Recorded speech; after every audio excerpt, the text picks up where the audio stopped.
Hey guys, today we are going to be reacting to the origin of the Siren Head. But before we start, make sure to smash that like button and subscribe. And without further ado, let's start the video.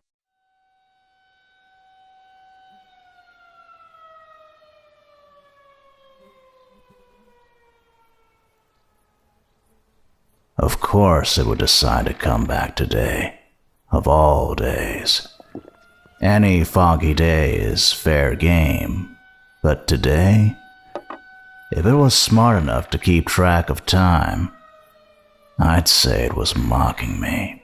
So I think he is talking about the past, like he had already met Siren Head. What do you guys think? It would have been easy to stay home that day, maybe do something useful, help pawn the fields, or hang the washing up to dry like Ma asked. But the sun was so warm and inviting. A perfect summer day like that couldn't be wasted. But even then, there's a million other things a kid could have done in the farm bathed in sunshine. Plenty of places I could have gone.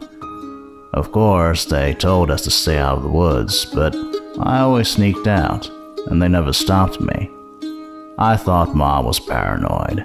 Who ever heard of people disappearing in those woods? That's the kind of stuff you hear in children's books. I would have just listened to my mom. I would stay inside and play games every day. If there were people going missing in the woods all the time, I wonder why he wants to go. Pa gave that indifferent listen to your mother nod whenever Ma brought it up. Probably too busy to care what she was lecturing me about. Despite it all, I figured this is real life, not some fairy tale. There's nothing but critters and mischief out there. What really sent me into the woods that day was naivete, bravery, and a girl named Caroline. Oh, she's dead, bro. Just move on with your life. I can't quite put my finger on the moment things went wrong. Maybe I just wasn't alert or observant enough. Milo sure was, though. Good old boy. His walk got more and more tense, and he started growling. The dog is warning you about something. Did that when meeting new people, so it was easy to dismiss. By that time, we were getting pretty deep into the woods, and I expected her to pop out from behind a tree at any second. She was definitely nearby, but I couldn't find her. And then she started calling my name, asking me to find her. Jackson, here! Jackson, come! Why does she say it like that? Her Lol. voice was muffled, staticky, Yeah, bro, or it does. maybe she was just further away from the spot where we said we'd meet. She wasn't as familiar with the woods as I was, so I started to worry that she'd gotten lost, even though she didn't sound scared. I arrived at the meeting spot, an old stump that kinda looked like it had a face carved into it. The woods were darker, the trees much taller and more dense, and there seemed to be fewer creatures around. Yeah, that's cause they're all dead, bro. No bird calls or squirrels scurrying up and down the tree trunks. I called to her a few times, but she just kept calling for me to come. Milo was still on edge, and I was starting to feel tense too. That could have been when things went wrong. After a few minutes, I was worried that she had hurt herself. Look guys, there's Siren Head right there. And needed my help, so I went off in the direction of her voice, deeper into the woods. I called to her over and over, getting more concerned with every passing minute. The tree trunks were immense, and I can't say that the tales of people disappearing at the hands of a forest-dwelling monster didn't cross my mind. In my head, I was preparing a speech to recite for Caroline when I found her.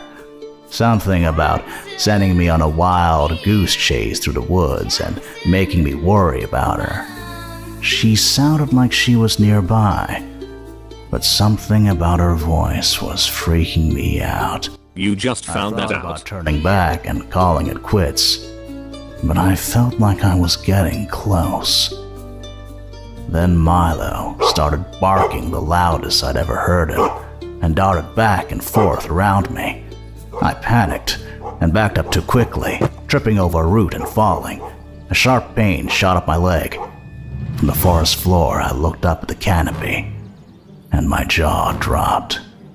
Standing at least 40 feet tall was the nastiest combination of man and machine I'd ever seen. Its arms and legs were so thin, I could see the outlines of veins and bones beneath the skin. There wasn't a bit of flesh on its torso either. It looked like a vacuum-sealed skeleton. Who vacuum-sealed that creepy? This part was its head, or lack of a head. Atop its neck were a pair of sirens facing in opposite directions. No eyes or ears. Wait, no eyes or ears? Then how does it hear or see you? Sirens. And as I looked up at it, completely in shock, it turned down towards me and opened its mouths. Lol, I'm just kidding. I scrambled to my feet and ran with all the strength I had. Milo bulked by my side, just as afraid as I was, hearing the deafening sounds of trees cracking around me, their enormous trunks splintering and crashing to the ground. That's when the siren started blaring from the creature's head. My muscles burned and my lungs screamed for air as I burst into the clearing of our east field. Ma was standing by the truck on the far side, her mouth open in disbelief. I'm sure she could have felt the ground shaking from a mile away. Pa was Dang, already Siren running head towards is me tall. with a shotgun, but as he saw the horror that came behind me, he stopped dead in his tracks.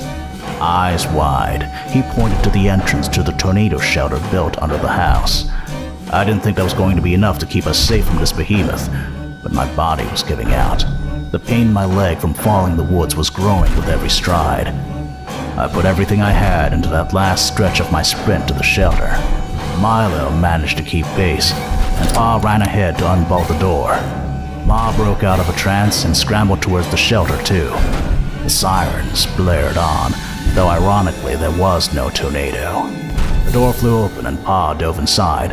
Milo leaped in ahead of me, and I stumbled in a few seconds later.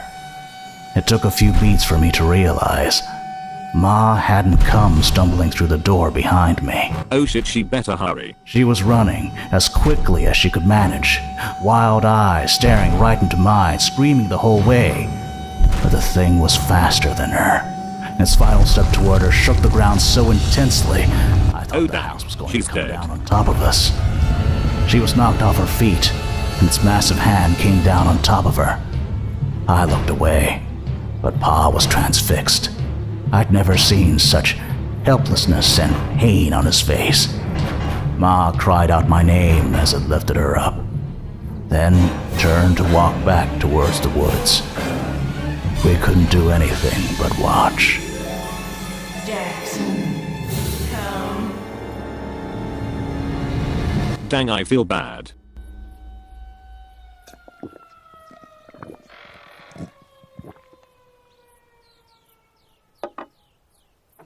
Milo, come on. We got an old score to settle. There hasn't been a day in my life I haven't thought about that morning. Thought about that thing. How it ruined our family. Ruined our lives. I've mourned Ma every day, and never even knew what happened to her. How she might have died. Whether it tortured her or not. Or if it just kept her prisoner somewhere. I lost Pa that day too. He blamed me for the whole mess, started drinking, and eventually left. That's sad. Well, at least he had All Milo. these years, it's been just you and me, Milo. And now we're going to finish this. Not with that shotgun, you're not. You need Wherever ARPG you've for been that all lol. these years, I'm sure you've only hurt people, taken others who were loved, torn families apart. I bet nobody's tried hunting you the way you hunt people, though. And I bet I'm one of the only ones who ever got away from you. You know what that means? I know you. LMAO, look at his dog's face, Got lol. nothing left to lose. I hope you're ready to meet your maker, Siren Head. Jackson, come. You took my mother. You took Caroline. How many other voices have you stolen, freak? Told ya, you should have brought an RPG.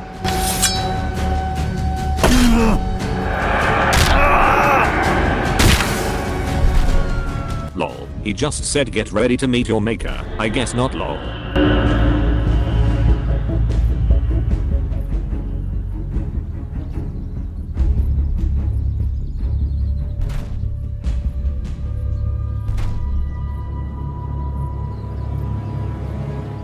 Milo. Come, Milo. Dang. I wish Milo the best. Thank you guys for watching. Make sure to like and subscribe, and I'll see you in the next one.